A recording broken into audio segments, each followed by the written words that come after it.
Good morning. Sorry for the delay. We had some technical difficulties. The Committee on Finance and Taxation, General Government Operations, and Youth Development now convenes this hearing. In accordance with the Open Government Law, public notices for today's proceedings were sent to the media on October 28, 2016, and again on November 4th, 2016.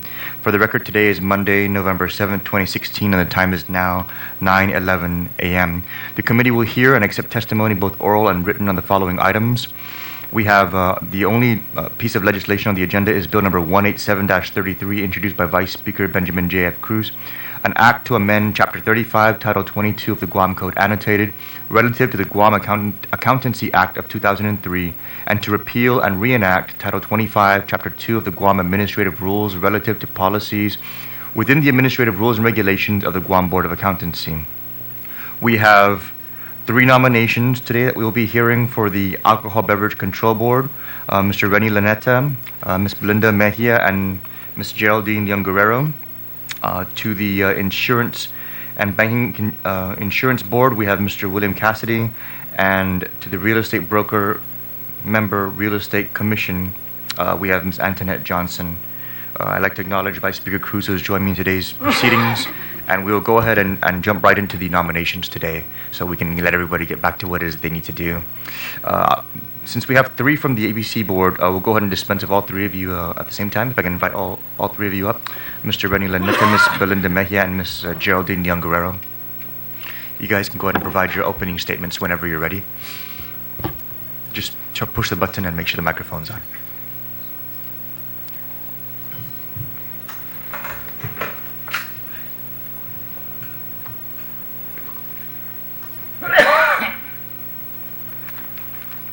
We can go ahead and start with, I guess, the first person on the agenda. Renie, go ahead.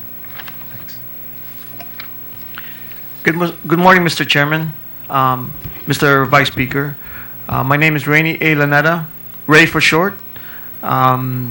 This is going to be my 3rd confirmation hearing for the ABC board. I guess say I'm currently the chairman of the ABC board. It's a great group, and I'm looking forward to continuing serving the people of Guam, and I guess leading the board. The most significant thing that we were able to accomplish within the last year was to be able to put forward the Alcohol Server Act.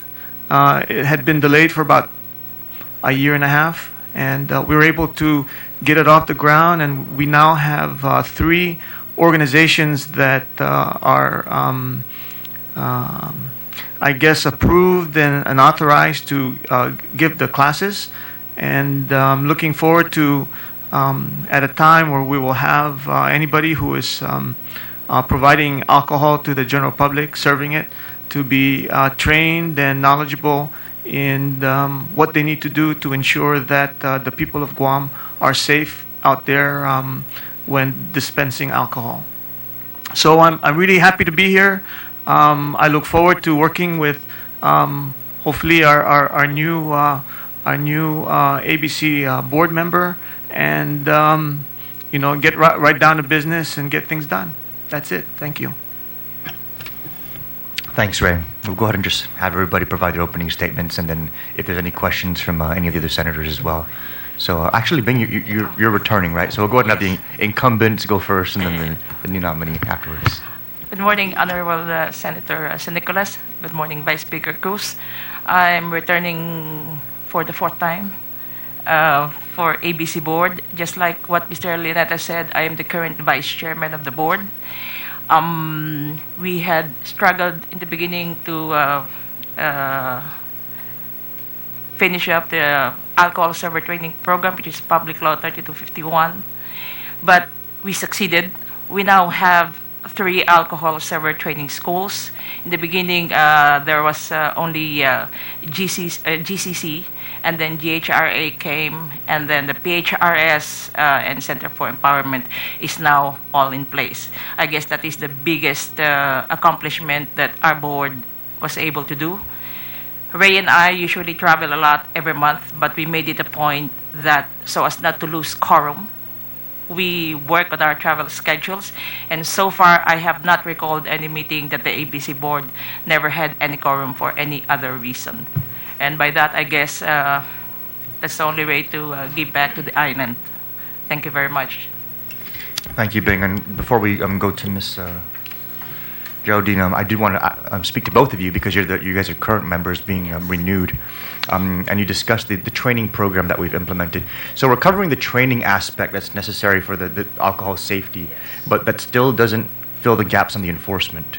Yes. Can you guys speak a little bit to the enforcement challenges that we may still be having with regards to ABC?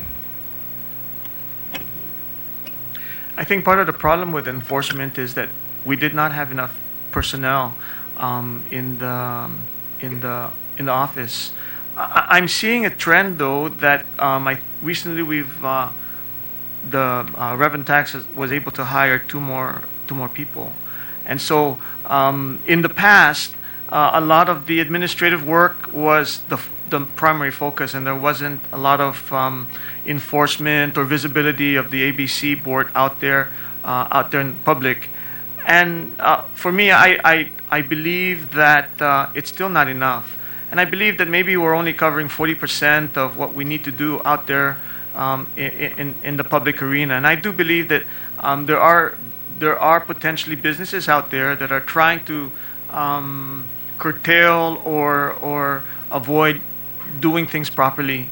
And that's possibly because they're not being caught or they're not being seen. And as the chairman, I believe that it's still lacking. And my answer to that would be visibility and enforcement, whether it would be from the board itself or the paid staff that's required to go out there. But I believe that during the last year, we went out there and made our presence known, and that we're actually able to spank some businesses that were not doing things properly, right? And I believe within the last year we made our mark, but I don't think it's enough, and we need to do a lot more. Yes. In addition to that, as of today, we still have only 3 inspectors that are going out in the field. We have 1 additional in the office side, and I guess where our deficiency is that the closing time of this ABC licensee is supposed to be at 2:15 in the morning, and our ABC inspectors does not even have government phones. They are using, and I give credit to these guys because they are currently using their own personal cell phones. I don't think they are given overtime pays if they report or if they do their enforcement after hours, which I was told that they are given some comp time in exchange of an overtime work. And they don't have their own government vehicle to do their enforcement as ABC enforcement organization. So just like what Ray said here, I guess we really need to add in more ammunitions for our inspectors to effectively do their job. I guess if this will be my next, if ever confirmed, I guess we will be now focusing on the enforcement, as we are hearing some bars are opening after hours, which shouldn't be, and which will affect the safety of the community.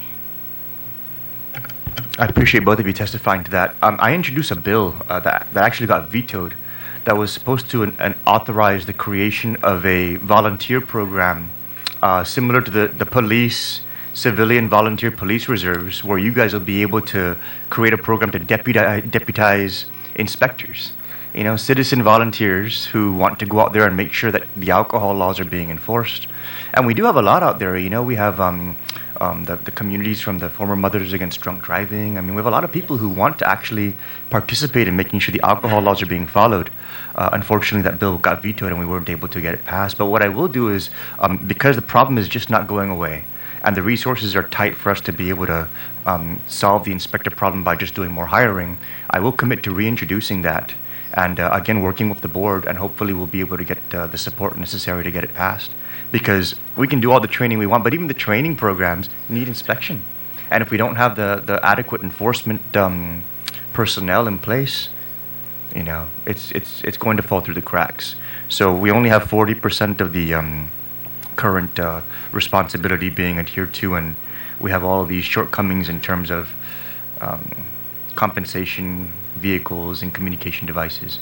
If we create a deputy program, I think that could help to fill a lot of the gaps. So we'll work on that again. Ms. Geraldine, please. Just so that you can have some perspective of what you're getting yourself into. So I would look forward to what you have to share with us today. Hafa and good morning, Senators. My name is Geraldine Mendiola Guerrero, and I go by the name Jerry. I'm a small business, woman-owned business owner. I've owned Aztec and public relations for over 11 years. During my time as a small business owner, I have been a chartering vice president for the National Association of Women in Construction. I've I'm the board advisor who started up the Lupus Awareness Group of Guam. I've been a board member of Special Olympics Guam for almost 10 years. And I've also assisted in serving the board for Pa Tautotano. Throughout the years that I've been part of these nonprofit organizations, we've implemented policies, we've pushed and utilized tools to push our programs, not only through education, but also through other awareness that we are able to implement within our organization. The longest one was Special Olympics. You know, as you know that we are a non-working board, we're all volunteers. And so we've dealt with finances, we've dealt with having to get community participation, as well as the curriculum and the education for the athletes. And I believe that I could serve as one of the team players in ensuring that I have the proper tools in pushing out the programs, enforcing the policies and procedures, and ensuring that there's education and outreach that is needed for this actual ABC board. Well, I think in the context of what we talked about, you're a perfect nominee, especially with your ability to work with nonprofit organizations and coordinate with a volunteer force. If we're going to be moving something forward legislatively to create that kind of a force within the Alcohol Beverage Control Board, I think that you'd be a great asset to helping to actually muster that up and outfit it properly and make sure that it executes the mission. So I thank you for accepting the governor's nomination, and I look forward to you helping our people in the capacity as a member of the Alcohol Beverage Control Board. Thank you, Speaker, Senator. anything? I just want to say I'm glad the chairman got the two of you to admit that we're still having after-hours problems. And as the one that pushed for that, I'm just slightly disappointed. But I really am looking forward to the full enforcement of that statute.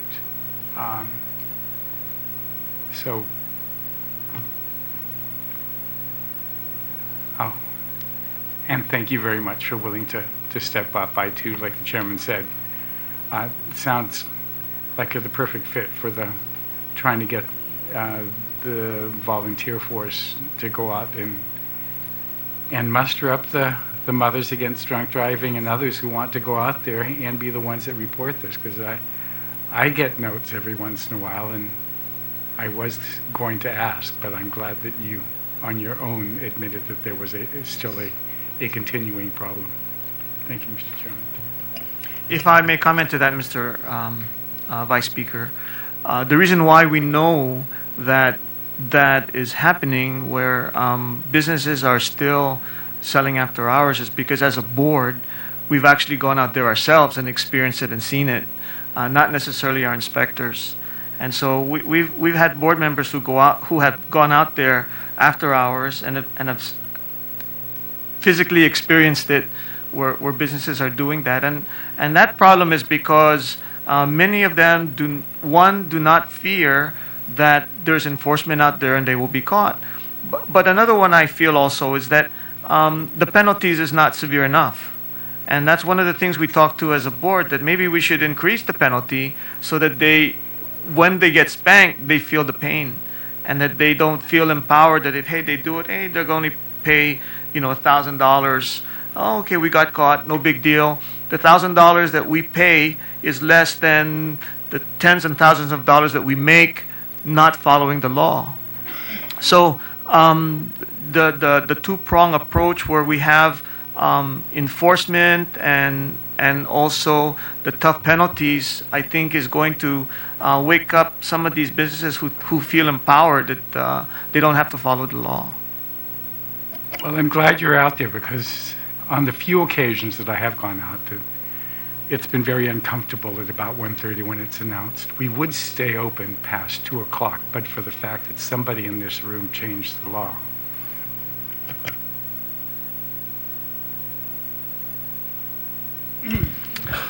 Thanks, Ray. Yeah, we can definitely work on the statutes to tighten up the penalty structure. I would look at something more so on like a repeat offender escalating penalty type, but that still would require us to have the enforcement personnel to go out and cite and recite in order for those escalated penalties to kick in. So I think the first hurdle for us to clear would definitely be to figure out how to augment the inspection force. And I think the most cost-effective way to do that would be to move forward with a volunteer force. Another real good aspect of it for a volunteer basis is they're all like plainclothes, undercover. You have no idea who the inspector might be. And so that might actually cause a chilling effect in violations in and of themselves. So I look forward to working with all of you on that. And I thank you for coming here this morning to testify on behalf of your nominations. We do have some other individuals who've signed up to testify with respect to your nominations. So I'll go ahead and dismiss you as a panel. But if there's any further questions that need to be clarified, please remain, and I may call you back up to clarify. Okay? Thank you very much. With respect to these nominees, we actually do have some individuals who've signed up to testify. I have a Gina, a Mila, and a Ray. Gina, Ray Beneventi, yes. And then Mila, I think it's Dumlau. And is it Gina Anulau? Okay. Yes, please join us.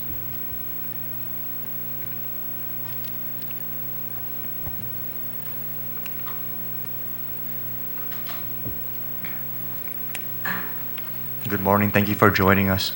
Please just state your names for the record and the purpose for your testimony this morning, and then you can begin at any time. Please push the button on the microphone so we can get it properly recorded. My name is Gina Nulal. I'm with America's Best Electric Mart, and I'm talking in regards to Bing Mia's reinstatement, I guess, or renomination into the board. I have a sort of statement that I've written here. So, we know Bing Mejia through several business associations. Through those associations, she gained the trust of our company, and we proceeded to do business with her in 2013. She had several transactions totaling over $14,000, and as of October 2016, she has an outstanding balance of about $6,400. There were repeated promises of payment and continuous excuses for non-payment, and so therefore we feel she lacks integrity. In January 2013, Bing had a transaction for about $5,300. She gave a check postdated for March. However, the check bounced. In February 2013, Bing had a second transaction for $4,300. And then in May 2013, there was a third transaction for $5,000. We received a check for $2,300, which was applied as a partial payment for that transaction. On December 2013, Bing said that she is expecting a Christmas bonus and she would apply as payment to her account. No payment was ever received. But for the 2013, the only payment we received was the partial payment for the third transaction. In January 2014, Bing said that she had $10,000 and discussed how she might go about making payment to close out her account. for February 2014, we followed up with her, and with the 10,000, but the 10,000 never came. Instead, she gave us a post-dated check for $1,500 that also bounced. For 2014, Bing did make payments and reduced her balance to about $6,900. In April 2015, Bing emailed that she would like to start paying again in June 2015. However, she only made one payment in November 2015 for about $500. And I have that email here if you'd like to take a look at it. In March 2016, Bing emailed that she would like to give us her debit card to be charged $250 every 15th at end of the month. Bing would email the card details and authorization attachments. And that was also, we printed that out as well. Here. We have in April 2016, she did make a payment of about $250, and then I was just informed by our Mila Dumlau, who is in our accounting department, that she called this morning, and she made a payment of $300, and then gave us another credit card information for us to use, and then she would like to start another payment of $300 on November 15th this month. We have contacted Bing in May, June, and August of September of this year through phone calls and emails.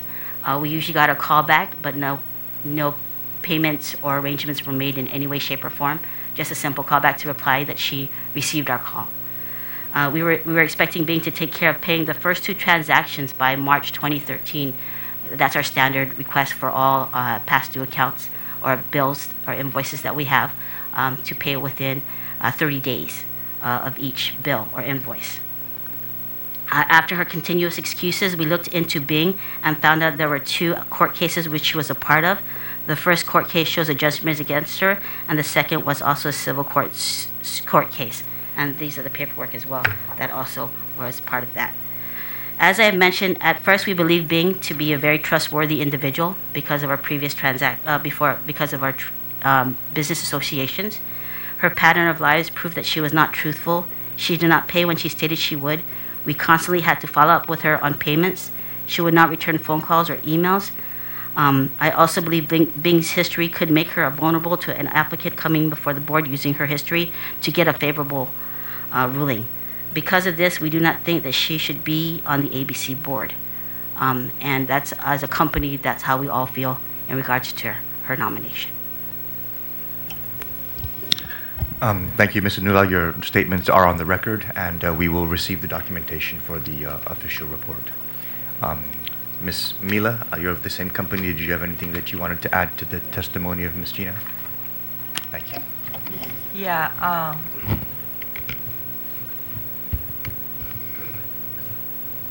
Yes, good morning, Your Honor. My name is Mila Dumlao, and I work with America's Best Electric Mart, and I'm in the accounting department. And I'm just here to confirm what Gina Anolao said, that payments haven't been received. We only got 2 payments for this year, one in April and one for today for Bing Mejia's account. That's all. Thank you. Thank you, Ms. Mila. Ray? Thank you, Senator. Good morning, Senator BJ, Senator Nicolas. Yeah, I'm here in support of Bing. I think I've known Bing over 25 years, and during the days of my customs career.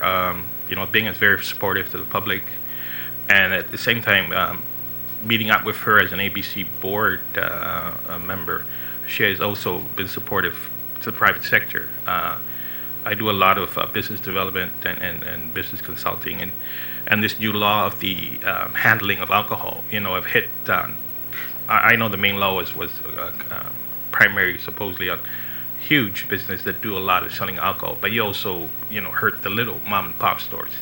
So I got called in a couple of restaurants. These are all family owned, over 65, 70-year-old groups that are running the businesses, and they've call me up and like, what is this new law? And so even me, I very vague at it. I had to call Bing in, and then she became very supportive. After hours, she showed up and consulted that these family-owned businesses. These are basically two old people running a restaurant that are required to be part of this law. And Bing was very courteous. Sometimes even canceled her trip just to interpret these laws for these individual groups out there. So, again, knowing Bing for a long, long time, I am full support of her renomination to this board. Thank you. Thank you, Ray. Your testimony is also on the record. This will conclude your testimony from this panel. I'll go ahead and excuse the panel. Because some statements were made with respect to Ms. Mejia, I'll go ahead and offer to invite her if there's anything she'd like to add, or if she'd like to submit something in writing instead to respond. That's also I'll also afford the opportunity. Yes, I will do it in writing. Okay, so you will elect to submit something in writing as well. Yes. Sure. That will help us to have a more Thank you very smooth hearing. But I do appreciate the testimony. I think that this is an example of just how the process is supposed to work. Thank you. Ray, did you have something that you... Sure. Mr. Llaneta, you may be afforded another opportunity. Good morning again. In hearing the testimony of the company, I was a little bit disturbed and surprised to hear negative things being said about Bing.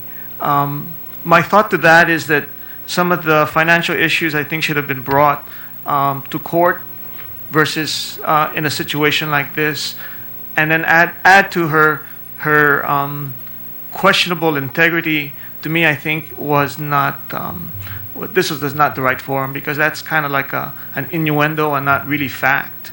But I can say, as the chairman of the ABC board, and I've been doing this now for the last 5 years, I asked to make Bing the co-chairman because of what I saw was her integrity and her capability to serve the people of Guam. So as the chairman of the board, I have 110% confidence that Bing will do what's right for the people of Guam, because I've seen it as the chairman. I've seen her put together the team, encourage people to attend meetings, talked about businesses doing things that are wrong, and I cannot just sit here and just let that go, right? And so, as the chairman of the board, I would really like to encourage that you reconfirm Bing, because it would be a great loss, I believe, to the people of Guam if she is not reconfirmed. That's all I have to say. Thank you. Thank you, Mr. Llaneta. And we will review all pertinent facts that were transmitted to the committee with respect to all the nominations, not only for this particular appointment, but for all the appointments that we're hearing today. There's no other individuals that have signed up to testify with respect to these three nominees. So Ray, Bing, and Geraldine, thank you so much for joining us here this morning. And we will go ahead and proceed to our next... I'm sorry. Excuse me.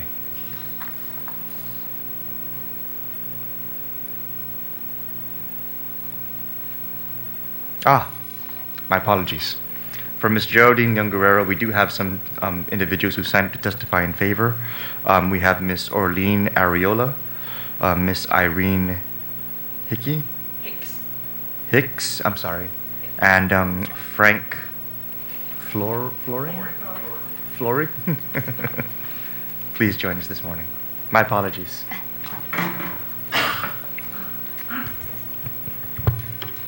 Good morning, honorable senators, Chairman Nicolas, and Vice Speaker Cruz. My name is Orlean Areola. I am here to provide testimony in support of Ms. Geraldine Guerrero for the nomination to the Alcohol and Beverage Control Board.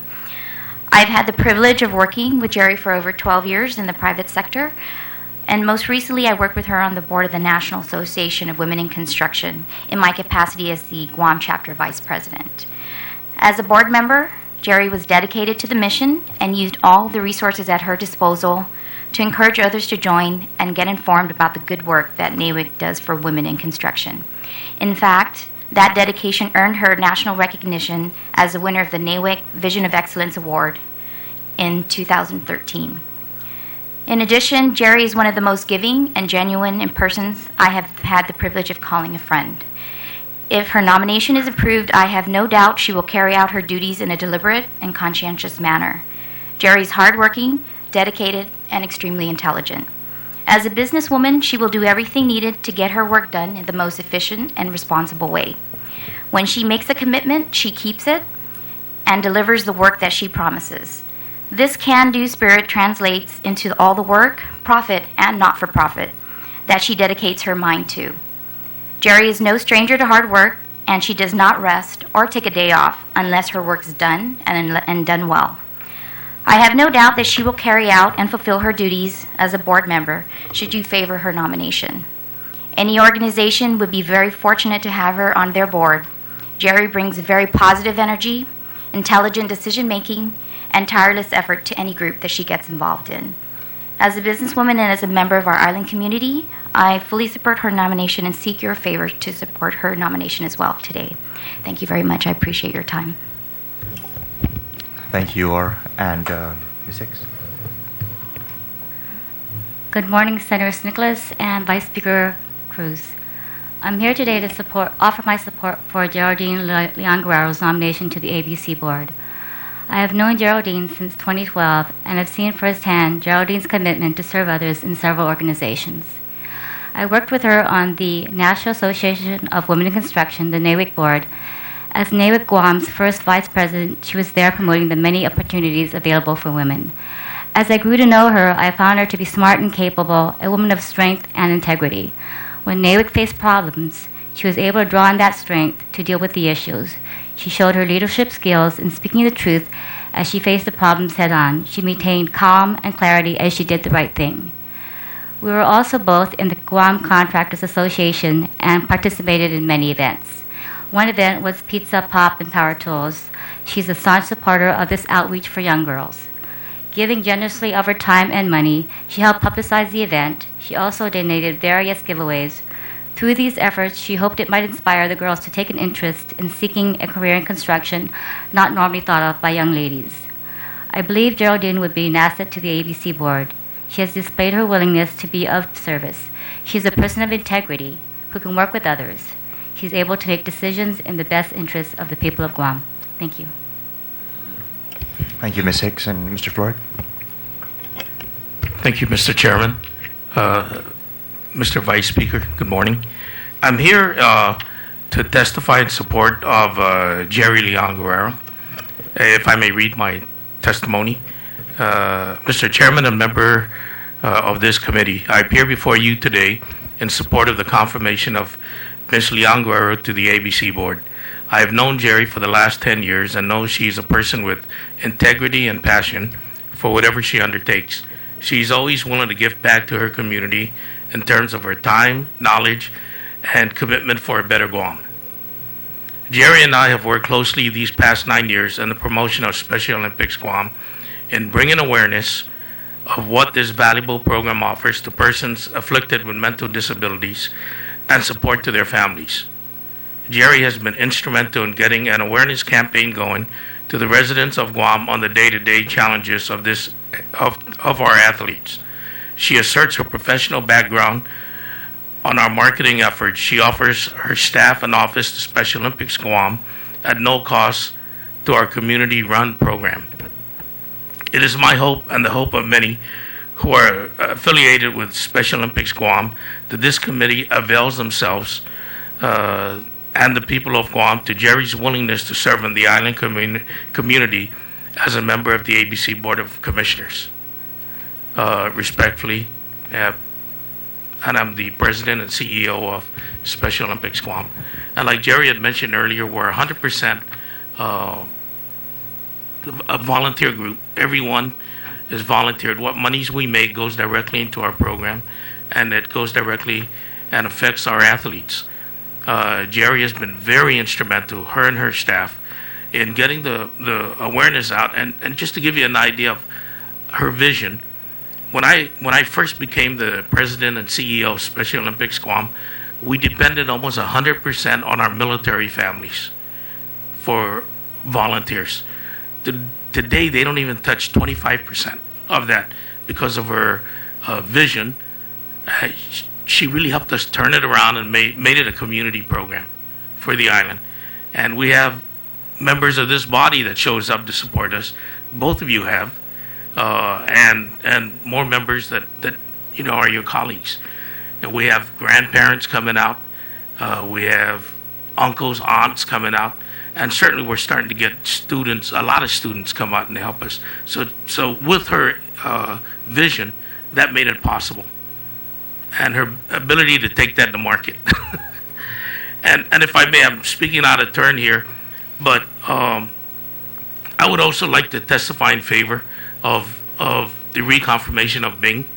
At a different time, a different administration, I had the opportunity to serve on the ABC board, and she served alongside of me.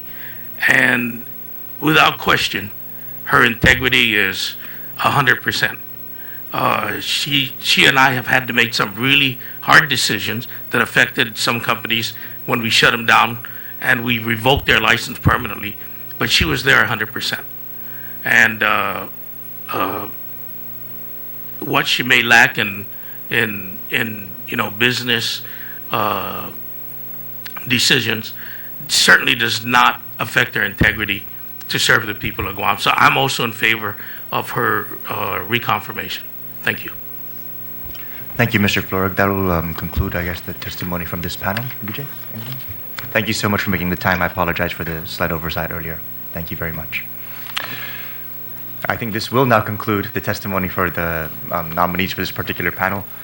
We'll go ahead and continue to receive written testimony for the next 10 working days, and we'll move on to the next nominee, which is Mr. William Cassidy.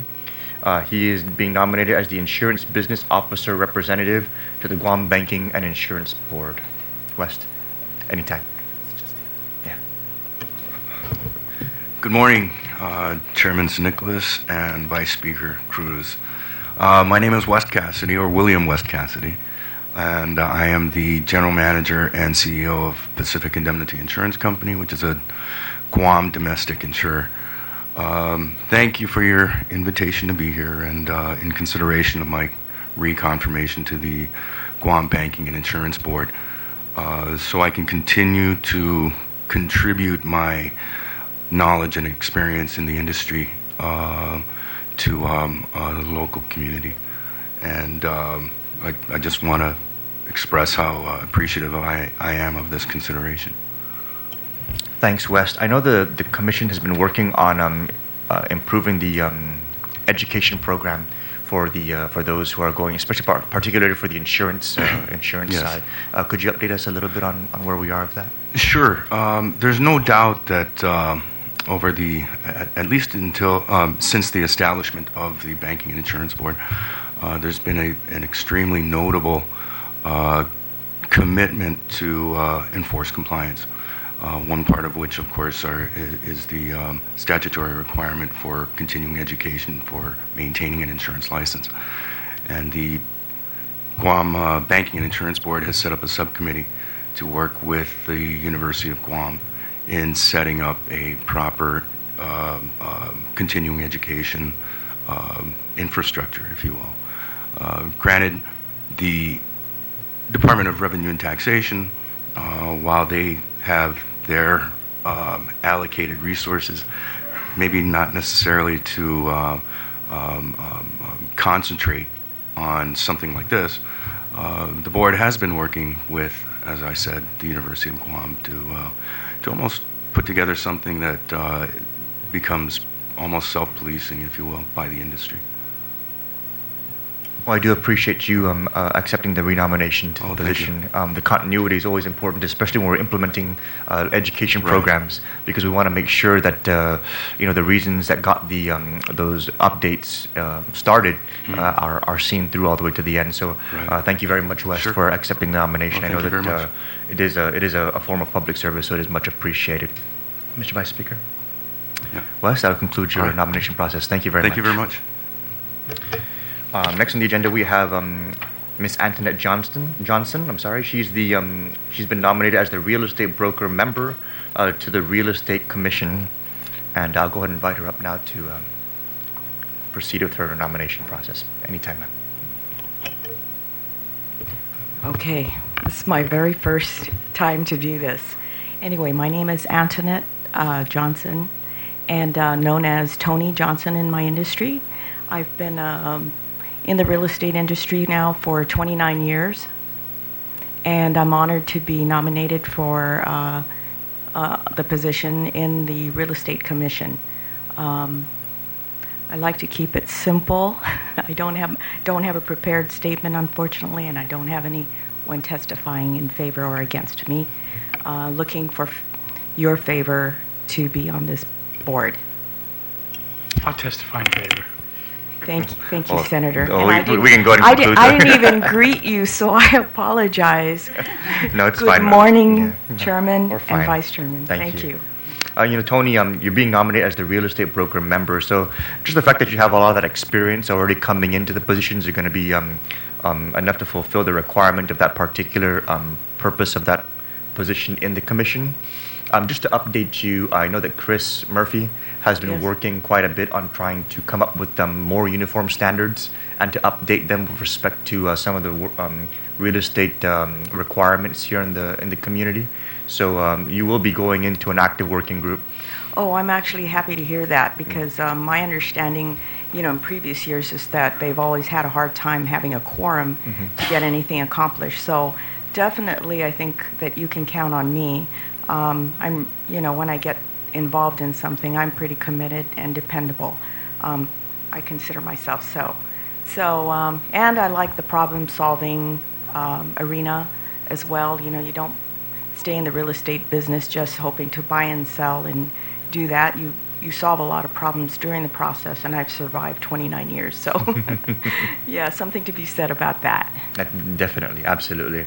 They have been having quorum challenges, which is why I'm glad that you've been nominated and you're willing to accept the nomination. I know that Chris and company have been working off the side, not actually officially approving anything yet, pending quorum.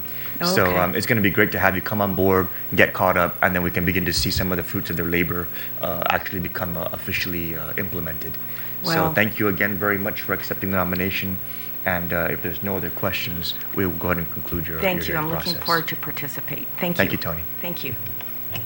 This will conclude the nominations portion of our hearing today, and we do have Bill number 187-33 introduced by Vice Speaker B.J. Cruz, and I'll go ahead and yield the floor at this time for him to make an opening statement on Bill number 187-33. Thank you very much, Mr. Chairman. The Guam Board of Accountancy administers the Certified Public Accountant examination under the Guam Accountancy Act of 2003, which was last amended in 2006. Several years have passed, and it is now imperative that we update existing laws to incorporate the changes that have been made to the Uniform Accountancy Act nationwide, and these acts are reflected in Bill 187-33. The amendments were actually made for us by the Guam Board of Accountancy, and I have a full statement here, but I'd much rather wait and have them explain each of the amendments, or at least the gist of what the amendments are. I'll submit this opening statement as for the record, and let's just go straight to the board. Thank you, Mr. Vice Speaker. To testify for Bill 187, we do have Mr. Dave Sanford who signed up. Dave, please, at any time.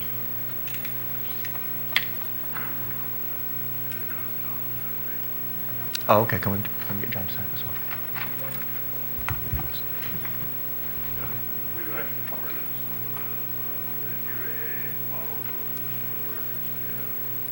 Sure. If there's anything that you're going to wish to have attached to the official committee report, please transmit it to the committee, and we will include it in the official report. Okay. 100 pages. Okay. Sure. Reference. Sure. You may begin at any time, Dave. Okay. For the record, I'm Dave Sanford, the Executive Director for the Guam Board of Accountancy, have been since 2004. Good morning, Committee Chairman San Nicolas and Vice Speaker Cruz.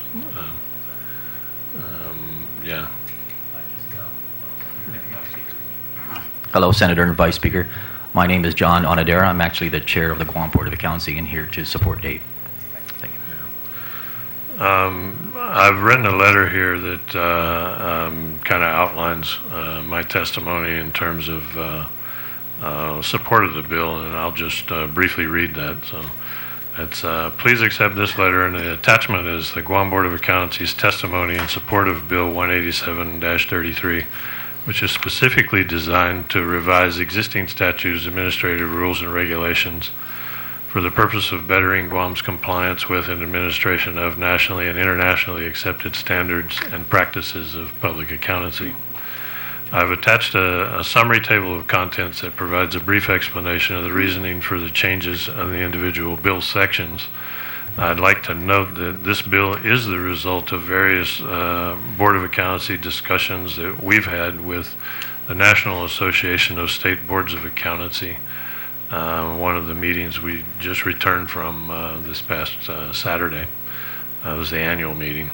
The American Institute of CPAs, as well as review sessions with the Guam Society of CPAs, Board of Directors, and separately with the membership at the annual meeting of the Guam Society, the Guam Public Auditor, who's also a member of the Guam Society, and the AGA. And we've also met with the concerned University of Guam accounting faculty and administrators, and this has all taken place over the last 2 years. So we've been working on it for a while. Essentially, this bill updates educational qualifications required of CPA exam candidates and the accreditation standards required of educational institutions. It also updates reciprocity requirements relative to national and international standards and clarifies several of the professional definitions and standards relative to the practice of public accountancy. More importantly, however, the board supports these changes as a means to enhance Guam's visibility and viability as a fully substantially equivalent jurisdiction for U.S. CPA exam candidates throughout Micronesia and the Asia-Pacific region, and as a licensing jurisdiction acceptable throughout the world. We're certainly pleased to address any questions or concerns you may have as necessary to expedite passage of this bill, thus enabling Guam's licensed CPAs full substantial equivalency with the rest of the nation. And then the attachment I have is a section by section kind of summary table of contents that I put together with just a very brief reasoning behind each section. I can go into that if you'd like, but I think in general, I'd just like to say that this bill focuses on doing two major things in terms of our Guam laws for becoming a licensed CPA. One, it changes the educational requirement to 150 semester hours minimum to become licensed. The reason we're doing this is because in order for Guam to remain substantially equivalent to all the other U.S. jurisdictions, we need to comply with the 150-hour requirement, and as of today, there's only 3 out of 55 jurisdictions that don't comply. One is Hawaii, one is the CNMI, and I believe it's the Virgin Islands. And I think they've actually passed some legislation recently, and it's coming to them. So substantial equivalency is essentially the process whereby everybody who becomes a licensed CPA in any of the 55 U.S. jurisdictions has essentially passed all of the same education requirements, taken the exact same exam, and has the same level of experience. And once you're deemed substantially equivalent, that essentially means that any licensee of Guam could go to the States and practice in any other state, any of the other 54 jurisdictions, without having to go through the process of a reciprocity process of saying I met education and those things. In the past, it was always such that if you wanted to go practice in another jurisdiction, and I think the Vice Speaker would probably speak to it from a legal standpoint, you have to take the bar, you have to take the exam, you do all the things for that individual jurisdiction, and then even once you get there, you still have to do everything separate for each individual jurisdiction. And this is what the substantial equivalency tries to eliminate for CPAs. And I think chiefly because we all do take the exact same exam. It's a national exam. In increasing the education requirements, we've been working with the University of Guam and trying to bring about the existence of essentially a 5-year program that ends in a master's degree that qualifies you with the 150 hours to sit for the CPA exam. The reason for this is the original baccalaureate degree, which we've had as a requirement since 2006, usually ends in 130 to 136 hours of total education, and we wanted to get up to the 150, and then recently UOG reduced the number of hours required for the baccalaureate in accounting to about 120 something hours because they wanted to make it more affordable, more economical, and more timely for people who were not interested in becoming CPAs. So in response to that and trying to meet the 150 requirement that we need to be substantially equivalent, we've created the Accountancy Endowment Fund, and we're looking at bringing in additional professors and trying to develop the program so that anybody essentially who wants to become a CPA has a path to graduate in a 5-year program fully qualified to become licensed. We do have a provision in the law that allows you to actually sit for the exam before you reach the 150-hour requirement. So with the essentially with the equivalent of the baccalaureate degree, you can go ahead and take the exam, and then once you fulfill the education requirement, you're able to get licensed. So it's a chicken and egg thing a lot.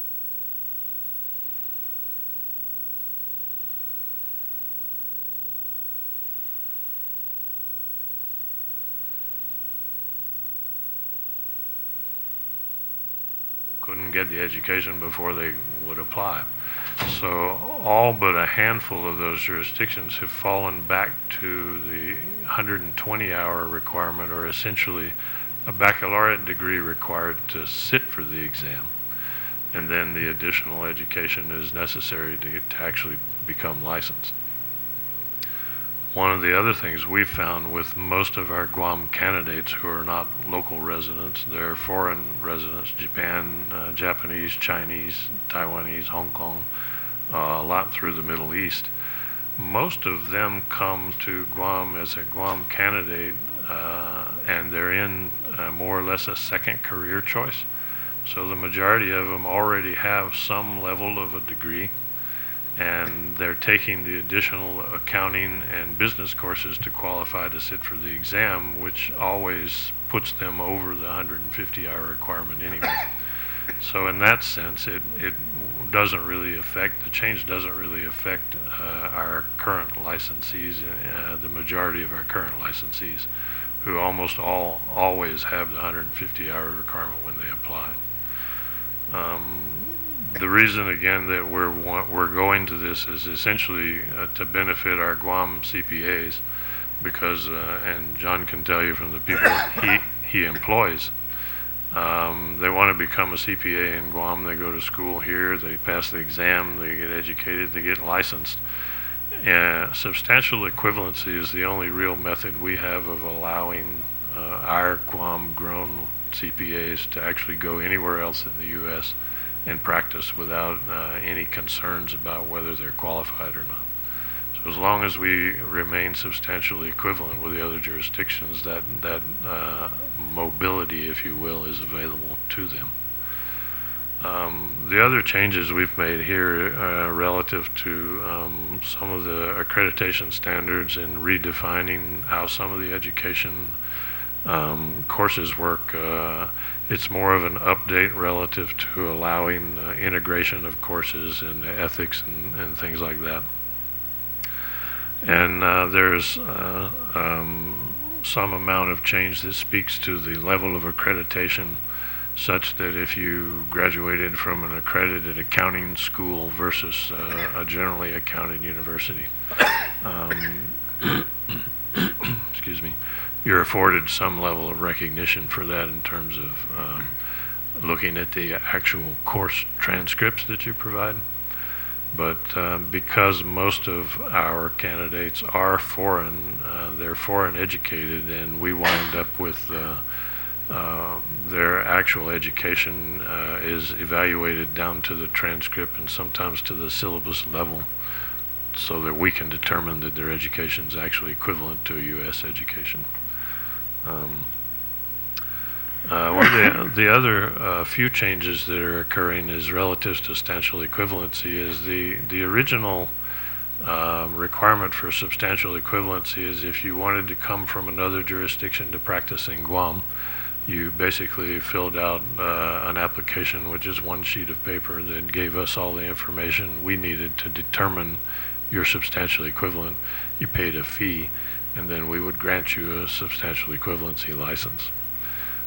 With the quote-unquote mobility provisions that are being effected in the current bill, we're joining all the rest of the jurisdictions that have mobility that essentially enacts what they call a no notice, no fee, no escape provision, which means that in order to do regular types of CPA work like tax returns or those kind of bookkeeping type, accounting type things, you don't actually have to come to Guam and fill out the application and pay the fee. In return, all of our Guam CPAs could go to any other jurisdiction and serve a client in those jurisdictions without doing the same thing. And the no notice means essentially you're not making an application to say I'm here. The no fee means you don't have to pay a license fee to get signed up. And the no escape means that in return for allowing you to do that, you are committing to be subject to the disciplinary actions of our jurisdiction. So it's kind of like the driver's license program. That's what they equate it to. Now, the reason for doing this is because, again, we remain substantially equivalent, but this only applies to individual CPAs that are doing non-attest work. In other words, you cannot do an audit, you can't do a compilation, you can't do a review or any type of attest work where you issue an opinion unless you've actually come to Guam, signed up for substantial equivalency, and obtained a firm permit to practice. We don't allow any other attest work to be performed without a permit to practice as a CPA firm. That's a difference between where the national movement is going today. And all the things we've put in here are equivalent, are the changes that are equivalent for the Uniform Accountancy Act up through the 7th edition, which was 2014. And one or two provisions of the 6th edition, because what the AICPA is now promoting on a national level is, in addition to individual mobility, which means, for instance, that I could sit in Guam and do a tax return for somebody in Hawaii and not have to get a Hawaii license to do that. They're trying to promote that same level of mobility for firms, which means that as a Guam firm, I can do an audit for a Hawaii company and not have to be licensed in Hawaii. We, as a board, and generally I think as just individual professionals, don't feel that firm mobility is something that would benefit Guam at all, especially in terms of doing attest services. We want to know who's doing an audit and who's responsible for it and where do they live, and how do we get in touch with them, how do we serve them notice, and how do we actually have any oversight over somebody doing an audit.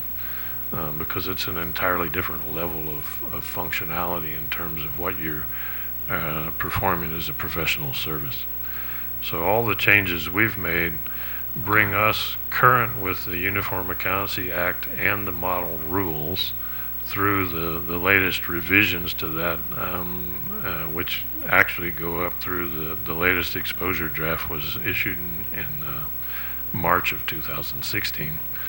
But the thing that we're not doing is the firm mobility that they're promoting at this point. I do want to have a conversation about this mobility thing because I'm a little worried about it. And that is that as far as taxes go, Right.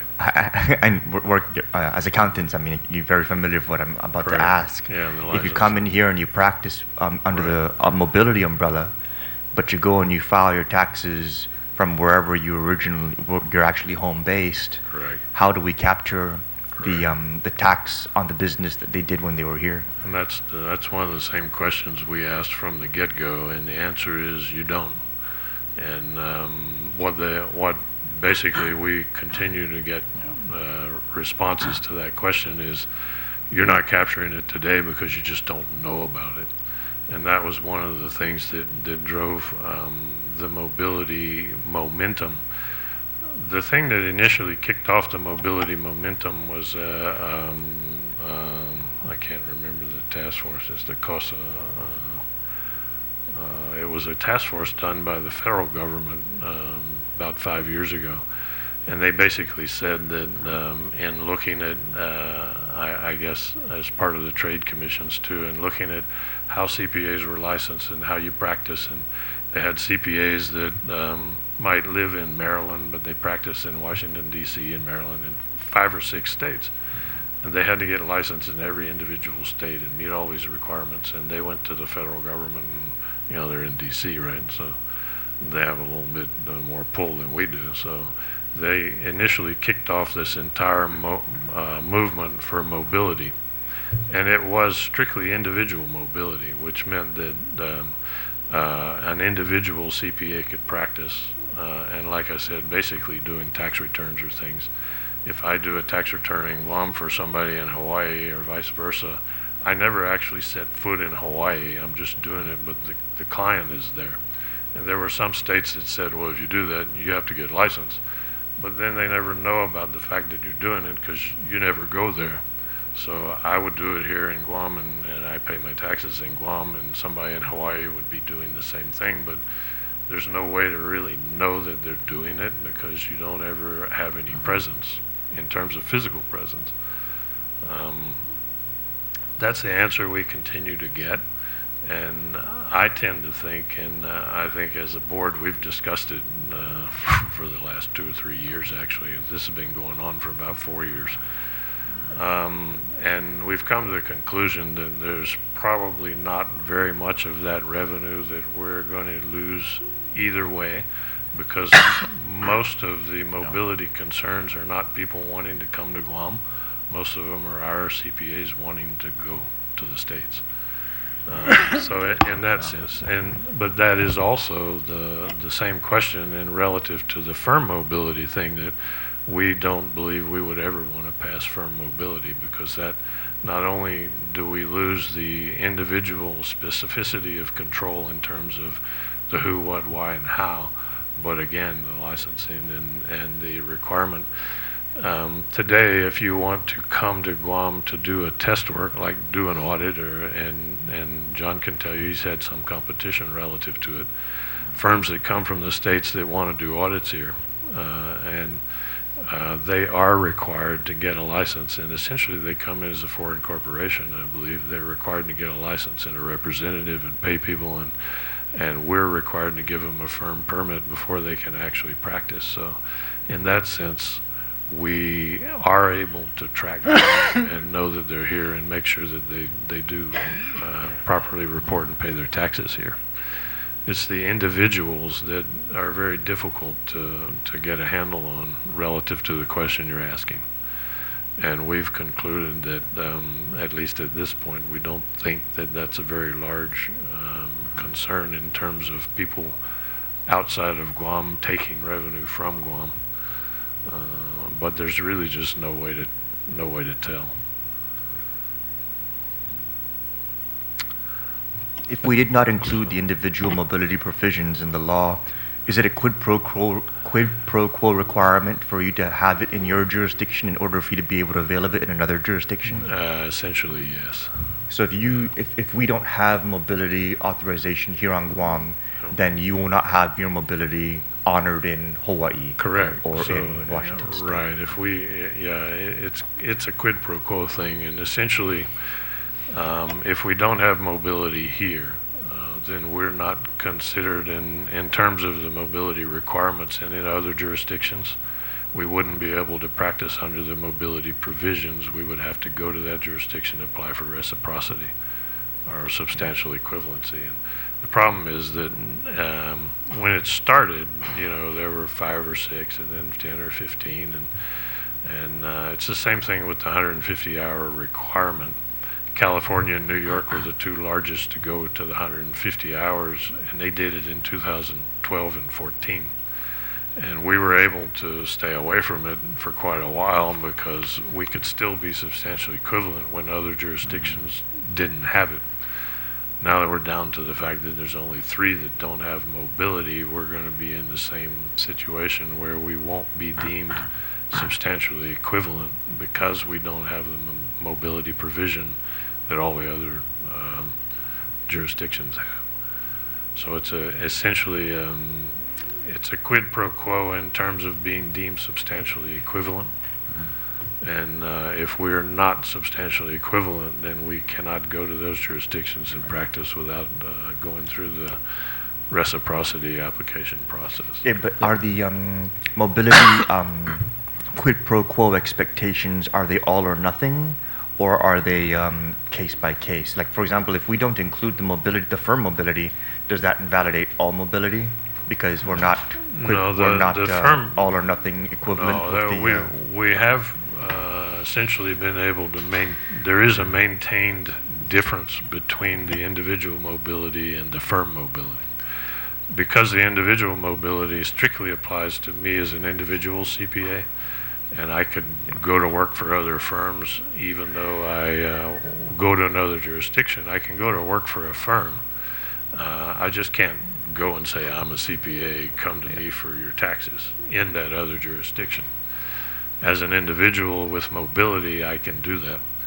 And from a firm standpoint, because there are still so many states, there's only a handful of states that actually allow firm mobility today. And there's maybe 7 or 8. And then there's a few more that are considering it. But the majority of jurisdictions, something over 35 of them, have already said, and point blank told NASBA, the National Association of State Boards of Accountancy, we will not implement firm mobility. So in that sense, we've been able to maintain a distinction between the individual mobility, which applies individually to CPAs, and to non-attest functions, versus the firm mobility, which is required for you to do attest services in any other jurisdiction. And that's the real distinction is in the attest services. Okay.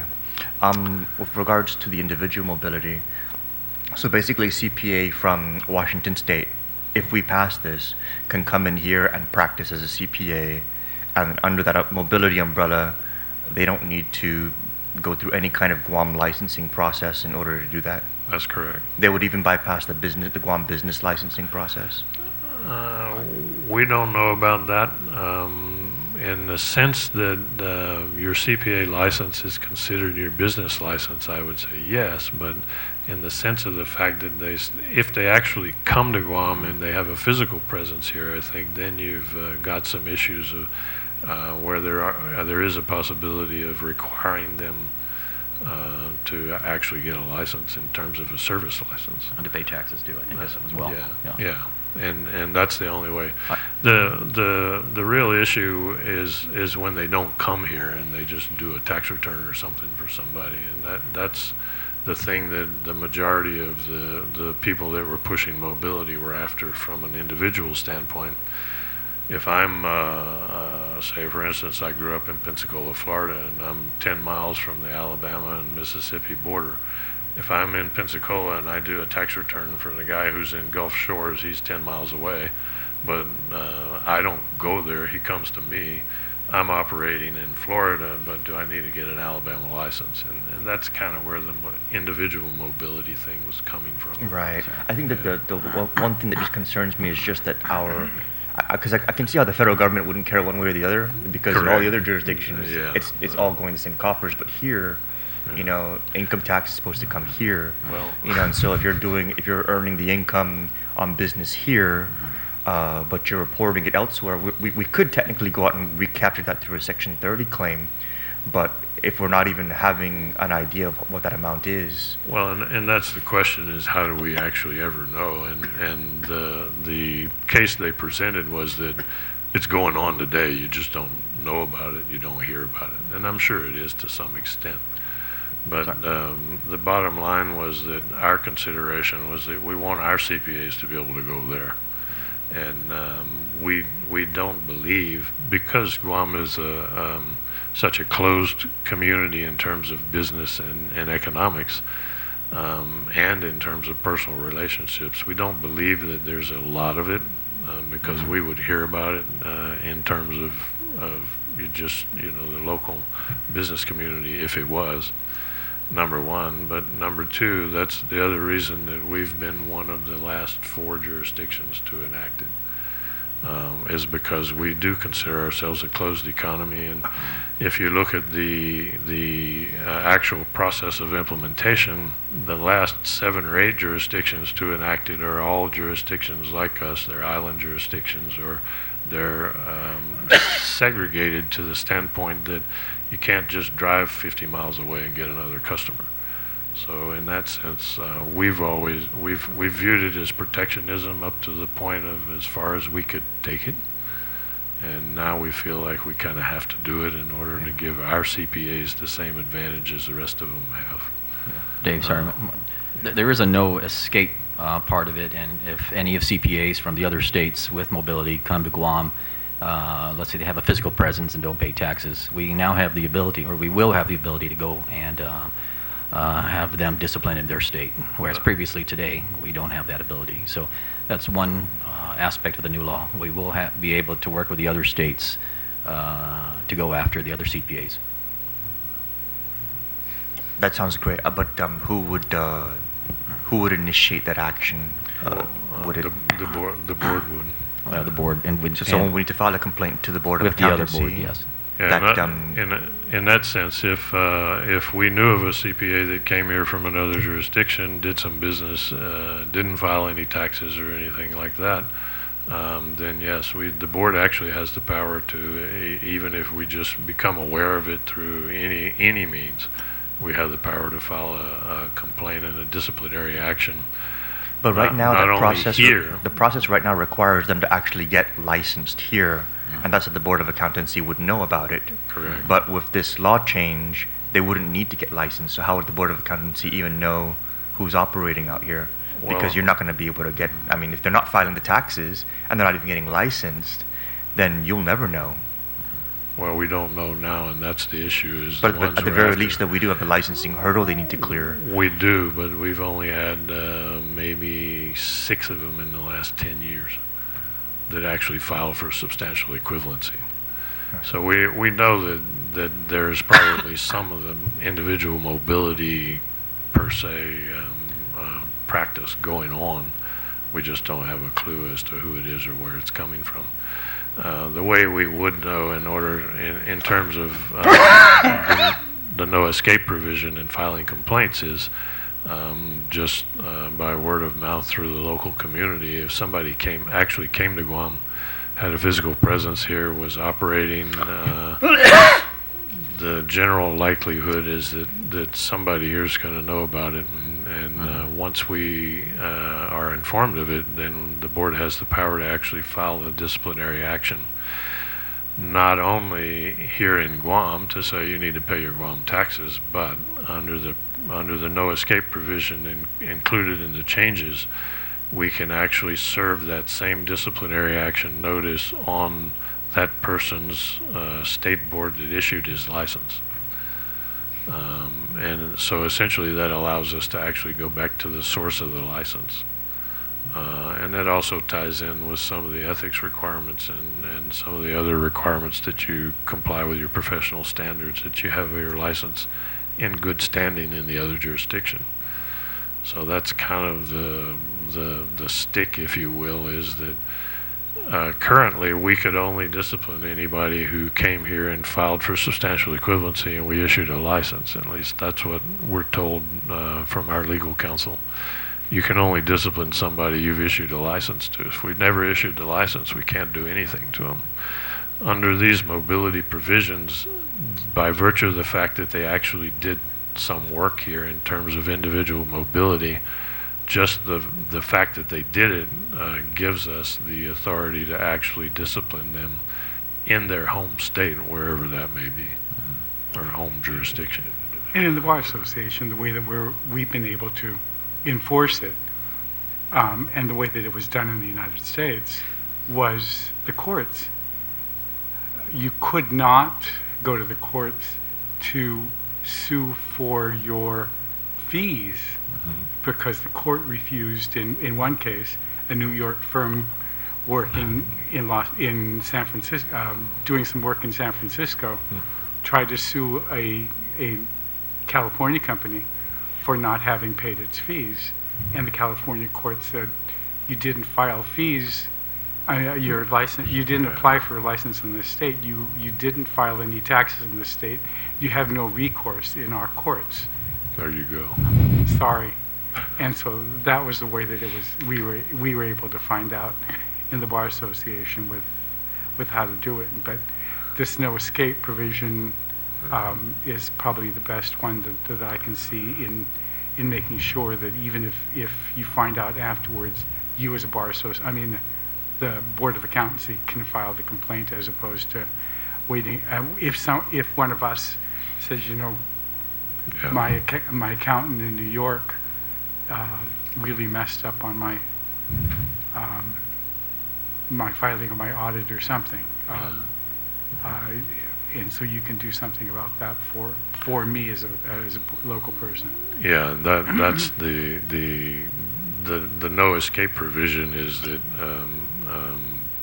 if they actually do any service to any clients here, in terms of doing any kind of service in Guam, then they've actually, by performing that service, they've consented to the fact that they're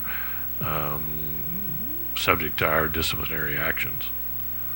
And not only could we file that action here, we could file it with their home jurisdiction or whoever issued their license, whichever jurisdiction issued their license.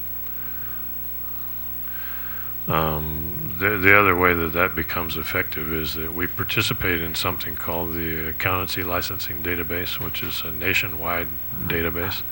I think there's 630 some odd thousand CPAs in that database. And every month when we issue licenses, we send an update to the ALD that NASBA maintains that records the issuance of that license and the status. And then every year when they're renewed, people who renew or don't renew or get canceled or revoked or whatever, if we issue a disciplinary action, it's included in that update. So it goes onto the database immediately. And we've been surprised by how many people came out of the woodwork when we started updating the ALD, because we would get people to call or write or email and say, "Gee, I saw that my license was canceled, or I'm delinquent, or whatever, what do I need to do to get current?" And it's been a real deterrent in terms of keeping people from falling behind and just not doing the things they need to do. So it does work. We know that does work on a nationwide basis. Okay. Vice Speaker, anything else? Thank you very much, Mr. Chairman, for allowing Mr. Sanford to explain what he did in this bill. I'm hoping that your office will transcribe his comments because it will be, it'll save me having to explain this. The table of contents that he provided is good. It's short, it's one page, but the comments that he made about why these things were done is the reason for my office being willing to sponsor this legislation, along with the fact that I'm hoping that by the end of next year, well, by the time we go out for the budget next year, I'm hoping that my OFB staff will go from 1 CPA to 4. Oh, there you go. So. We would like to see that too. We want them to pay license fees too. Hopefully they'll listen to the OFB staff more often, huh? Yeah. Well, I would say that we are providing you copies of the Uniform Accountancy Act and the model rules, and not only does that provide the suggested language, which in most cases we follow, but it also has some commentary in there that's relative to why they wrote it the way they did, which some of your colleagues might find more explanatory than I can say, because as we all know, some of the legal language can get a little convoluted. But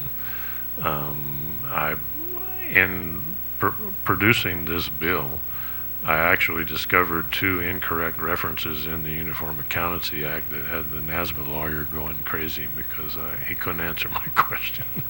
And he realized that he had made a mistake and uploaded the wrong version to the website. So it takes a little, I must have read it about 15, 20 times before I even began to understand it too. And I want to thank Mr. Sanford for going back through it for me and underlining, and Michelle for going through it. But, Mr. Chairman, do you wish to add something that, from the board's perspective as to its support for this? Well, we support it 100%. I think passing this bill puts all the Guam CPAs, in line with the other state CPAs too as well. So I think this will be a very good change to the law. We've also discussed this with the Guam Society of CPAs, which is the other CPAs here locally, to see if they had any issues, and the society is also in full support of this bill too.